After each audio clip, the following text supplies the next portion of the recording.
My name is Schauer, and for almost 5 years now, I've helped companies who um, are really taking a look at their messaging and their marketing and realizing that there's a disconnect, help them really simplify and um, make a consistent message. I think one of the problems most businesses face is they never actually sit down to write the messaging. They have the logo, they have the color scheme, they even have pictures that they want to use, but they don't have the words to actually say about their products. And the words is actually what sells the product. So I help create a playbook that all companies can use throughout every part of their marketing and even into their sales, so that we're saying the same thing, building trust with customers, and growing the company. Yeah, it's so important to get everyone across departments saying the same things. Yes. That is, sales and marketing sometimes struggle with that. And so that can be a really big deal to get everyone on the same page. So if someone is going through the StoryBrand process, because I know that you use that framework regularly as a StoryBrand certified guide, what have you seen go wrong when people try to implement this themselves? Yeah. I think the number one mistake I see is people do not define who the customer is. So they're looking at the StoryBrand framework, and there's a little box on if you're actually looking at a brand script, and to kind of just give an overview, there's a character who has a problem. It's both external, internal, and philosophical. And they meet a guide who gives them a plan, calls them to action, takes them towards success and away from failure. And it's the storyline of every story ever written, but also it's the story that we use to be able to find our business story and how we want to communicate. And what I find is I'll be in conversation with clients, and they've never fully defined who they're actually targeting, like very specifically. And when we get to writing the copy from that brand script, there's a disconnect that happens. So it's like the copy just doesn't resonate and compel people as much as that could. And when that happens, then we typically stop the process and say, okay, let's go back. Because when we were talking about the character and what they truly want, and we need to talk about who they are too, and define how we can really help that person succeed. So one of the ways that I do this is I actually say, tell me the story of your favorite client. Tell me how they came to you, what it was that they told you when they were first coming in.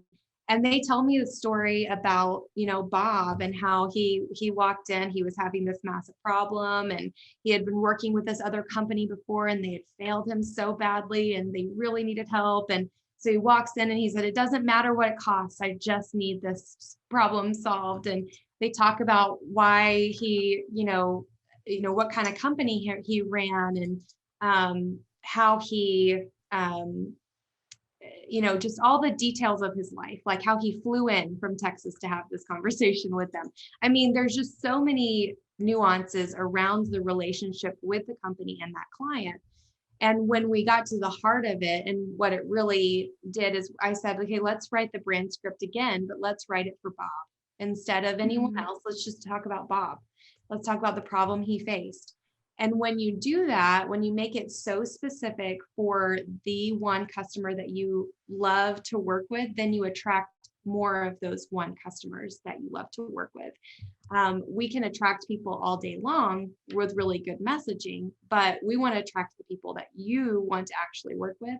And that's why I think that defining who the character is in your brand script is so important and makes the most compelling copy on your website, so that you can actually attract people you want to work with in the end.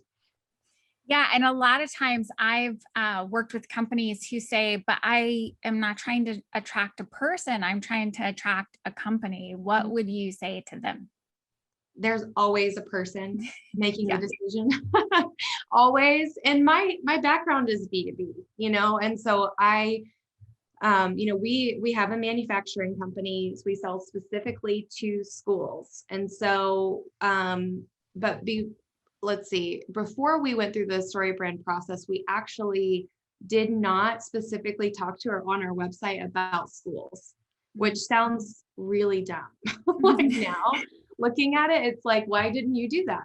We had 95% of our customers were schools, and yet we weren't even referring to schools on our website, because we wanted to be able to attract also hospitals, and we wanted to attract other facilities that had childcare as a part of it, like museums or anywhere that children played, basically, is what we wanted to get to.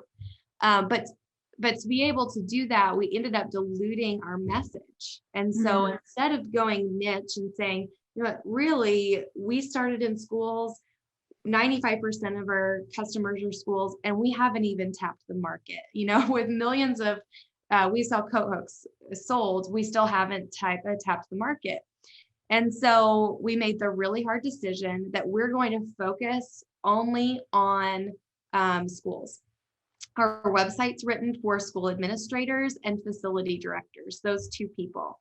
So when we sat down and we started writing out that brand script, we were asking the questions: what are the administrators dealing with? What are the problems they're seeing in the hallway that they need to solve?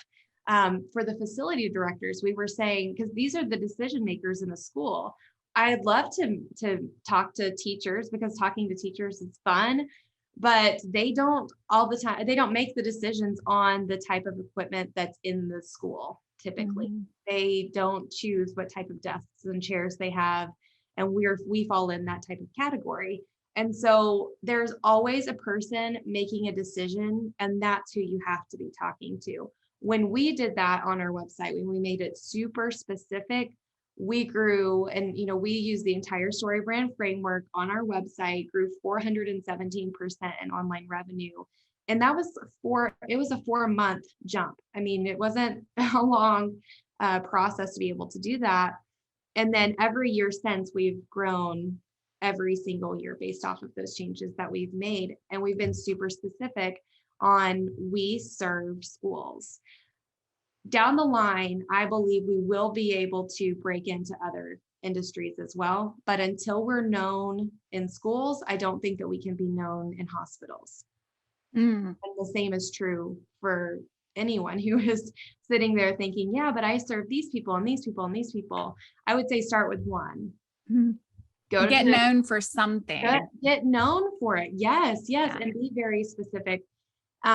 Because that's going to be the fastest way to serve people in a really deep way. The relationships we have with our schools are actually quite rich. We know the principals of our schools, and we know their administrators and what they're facing on a regular basis, and some of the challenges outside of just the solution that we have, because we decided to be so specific. We only serve schools. Yeah. So you got focused, and it was scary because you were cutting people out, but it ended up really being a growth process for you.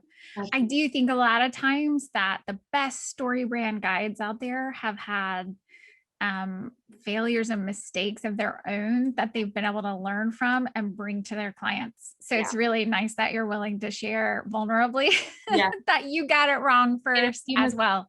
Yeah, sure. I made a few mistakes. So but I've made a few myself. So yeah. It's good to be able to do that and learn. And I do think that's another reason that having someone like you, a guide to help you through that process, is it's so well worth the investment, because people like StoryBrand guides have gone through the process so many times that they've seen these kind of failures over and over again, that they can keep people from walking down that wrong path. And so it's just really helpful to have someone holding your hand along the way and make sure you get it right off the bat. Yeah. And I always say that, it took us 4 months, like solid months, to write our brand script. We went back and forth. We had, probably hundreds of renditions of our brand script when we were doing it for ourselves, early on, before I was a StoryBrand guide. We were walking through the process, and we were kind of struggling and fighting it out. And to your point, having someone outside of us would have helped us tremendously to guide us through the process and say, let me ask you the questions that you need to be thinking about. Let me ask you the questions. Let me draw this out. Let me know how many of your customers are schools and how many fall in a different category. And that would have helped our process as well. And so having an outside perspective, it's kind of, that's the analogy. If you're trying to read the bottle from the label from inside the bottle, that's what we did for 4 months. And it was a huge struggle to try to make it work. And it felt really hard every single day because we just didn't feel like we were getting it simple enough. And an outside perspective would have helped us tremendously to be able to say, okay, let me walk you through this process and make sure we're getting to the heart of this. Yeah, the other thing that comes to mind for me is not only did you niche to grow, so you cut away some of the potential audience so that you could make that bigger, but also you talked about very specific people in that process. So is there anything else in finding that right audience that you feel like hinders people from getting that right? I think it's sometimes making assumptions. I did quite a bit of research over the years. When I first came into I married into this manufacturing company. So I was completely an outsider in the beginning. And a lot of times I would sit in my father-in-law's office as he talked with people on the phone and listen to the conversation and hear him, the way that he would explain things, and hear the way that he talked with customers and what they were saying on the other side. And so we actually kept pretty good notes in our database of like, these are the problems that they're having. These are the ideas that we're hearing on repeat. And so we were kind of systematic, not intentionally. I mean, I encourage people to be systematic intentionally now, but we were systematic on making sure that we weren't assuming anything for the clients. We were saying, this is what we keep hearing. This is what we keep hearing. And so if you're not sure what client you want to start with, or you're not sure what your favorite client went through, I know that you even do this. You did that, the interview process where you interview clients, customers, for them and kind of walk them through that process and ask them questions about what they were facing to be able to get to the heart of really what the message needs to be. And so don't assume that you know why your customer came to you. Actually ask them and actively listen to what they're saying, and not just what they're saying, but what they're kind of read behind what they're saying. So, we would, for example, safety is the solution base. We're a safety co-hook. And so safety is often the reason people call us, but there were also this underlying thing that kept coming up that, there were a lot of cluttered walkways in their schools, and they couldn't figure out how to clean them up. And cluttered walkways may sound cluttered walkways, but it's actually an egress issue. And so as students need to leave, if there's an emergency and you have a cluttered hallway, it's going to make it much more challenging for them to get out the door quickly. And so we found that was a solution that we had no idea in the beginning. We just thought it's a flat profile coat hook. No one's going to poke their eye out. But we ended up finding that a lot of people were more worried about the egress issue. And so, or not more worried, but that they were equally as worried about the egress issue. They were concerned about, their backpacks sitting in California. They put all of their coat hooks outside, and they were concerned about bugs getting into their students' backpacks. And, there just became this whole other world that we didn't even know about. And if we would have assumed why California was putting all their backpacks outside, or, even assumed that the only problem people wanted to solve was the flat profile coat hook, safety solution idea, then we would have missed the mark and not connected to our customers. And so I would say, don't assume, actually have conversations, listen to what your customers are wanting. And even if you're starting out, try to audit people that are in your ideal audience and say, if you were looking for a solution, what might it look like, and those kinds of questions. Yeah, great. So that gets to the heart of the matter when we're talking about what problem are you solving. So you've talked about really defining the audience, Yeah. niching down to get bigger. And then here are some ways that you can get to the heart of the matter, which is the real problem that you solve Right. and how people are feeling about that. Mhm. So anything else before we end our discussion about big problems that you see when people are first starting to try to implement the StoryBrand framework on their websites Yeah. that you want to point out? So I think that the other big problem that I see often is people get very hung up on what competitors are doing. Mm, And when you start focusing in on who your customer actually is, then the competitors kind of float in the distance and you stop worrying about them so much and you can start focusing on what your client actually needs. yeah. The truth is, a clear message to your audience, to your specific ideal audience that we've talked about today, will perform better than a lookalike website that was specifically created to compete with your top competitor. I have a lot of customers will come to, or clients will come to me and they'll say, here are all of my competitors' websites. Right. And I'm like, that's great. However, let's just focus on your customer right now, because these people aren't going, they're doing their thing. And most of it I would critique anyway. And so let's not focus on what they're doing. Let's just keep focused on who your customer is, the problem that they're facing, and how you can be the best solution for them. And stop comparing ourselves to our competitors and what color schemes they're using or anything like that. Those are distractions to what I believe is really the reason that we're in business anyway, and that's to serve our clients really well. Yeah. And what comes to mind to me for that is just that comparison trap. So Yeah, all the self-help, psychology, behavioral science books are telling us, don't compare yourself to someone else. You have to right. compare yourself to yourself. Are you getting better? Are you more focused? Are you growing Yes, from where you were? And then moving forward in that way versus trying to compare yourself to what anyone else is looking like. exactly. Yeah.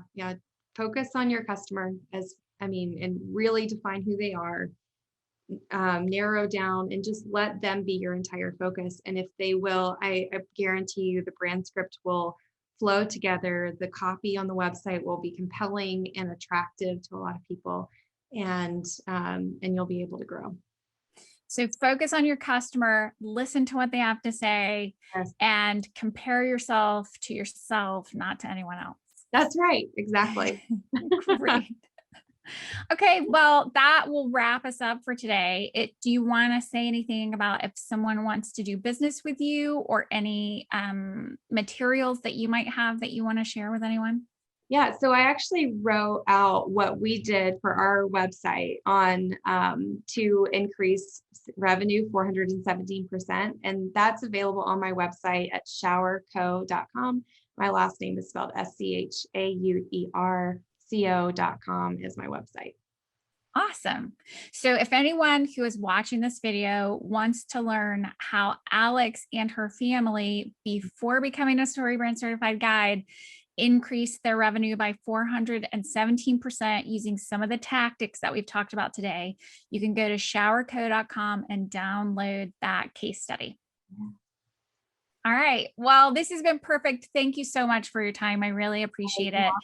And for walking my clients through how they can do StoryBrand a little bit better. And of course, they now know how to contact you as well. So all right. Thank you. Thank you.